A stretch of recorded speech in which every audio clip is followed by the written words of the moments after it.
Halo semuanya, salam sehat untuk kita semua. Kami, mahasiswa STIK St. Carolus, akan memberikan video pendidikan kesehatan tentang bencana banjir. Anggota kami adalah... Nama saya Josephine Derila. Nama saya Teresa Tessa. Nama saya Giovanni Bella. Nama saya Karina Songka. Nama saya Reni Setiawati. Dan saya Simranjit Kaur. Selamat menyaksikan. Banjir adalah peristiwa yang terjadi ketika aliran air yang berlebihan merendam daratan. Terdapat berbagai penyebab terjadinya banjir. Yang pertama yakni pembabatan hutan liar. Selanjutnya yakni pembuangan sampah sembarangan di selokan ataupun sungai. Lalu ada pula pemukiman di sekitar bantaran sungai ataupun dataran rendah. Lalu ada pula curah hujan tinggi. Penyebab selanjutnya yakni bendungan jebol. Dan penyebab yang terakhir adalah tanah berlapis. Terdapat beberapa dampak yang diakibatkan oleh banjir. Untuk faktor publik yakni rusaknya sarana dan fasilitas umum serta transportasi. Lalu selanjutnya ada pencemaran lingkungan yang diakibatkan oleh sampah yang dibawa oleh arus banjir. Lalu tanah longsor. Kenapa tanah longsor? Karena saat banjir, maka tanah-tanah terutama yang tidak ditanami oleh pohon akan tergerus oleh arus banjir. Selanjutnya penyakit-penyakit akan timbul, seperti diare ataupun penyakit kulit. Lalu ada pula kerugian atau kehilangan materi dan tersendatnya kegiatan ekonomi serta kegiatan pendidikan. Lalu bagaimana sih cara mencegah banjir? Aku kasih tahu ya, cara mencegah banjir itu ada beberapa. Yang pertama, penataan di daerah sungai atau kali secara terpadu dan sesuai dengan fungsi lahan. Yang kedua, membangun sistem pemantauan dan peringatan dini di bagian sungai yang sering terjadi banjir. Lalu yang ketiga, tidak membangun rumah di bantaran sungai. Yang keempat, sering kita lakukan nih, jangan membuang sampah di sungai ya. Yang kelima, rutin menjalankan program pembersihan sungai dari sampah-sampah. Lalu yang keenam, pemasangan pompa untuk daerah yang lebih rendah dari permukaan laut.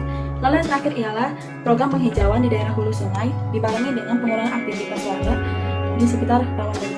Berikutnya ada tentang kesiapsiagaan saat sebelum terjadinya banjir.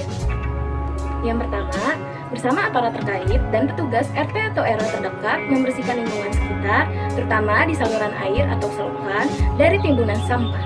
Yang kedua, bentukan lokasi posko banjir yang tepat untuk mengungsi lengkap dengan fasilitas dapur umum dan MCK, berikut pasokan air bersih melalui koordinasi dengan aparat terkait dan pengurus RT atau RW setempat. Yang ketiga, bersama pengurus RT atau RW segera bentuk tim penanggulangan banjir di tingkat warga. Salah satunya meningkatkan penanggung-jawaban posko banjir. Yang keempat, koordinasikan melalui RT atau RW Dewan Kelurahan dan LSM untuk pengadaan tali, tambang, perahu karet, dan pelampung guna evakuasi.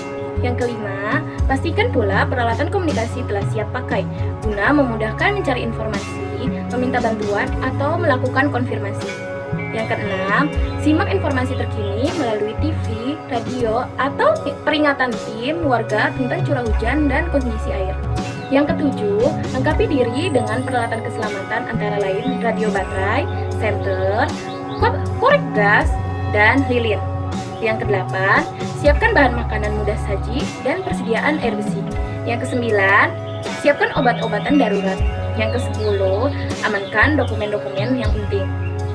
Selanjutnya saat banjir, hal yang harus kita lakukan yaitu matikan aliran listrik di dalam rumah atau hubungi PLN untuk mematikan aliran listrik di wilayah yang terkena bencana.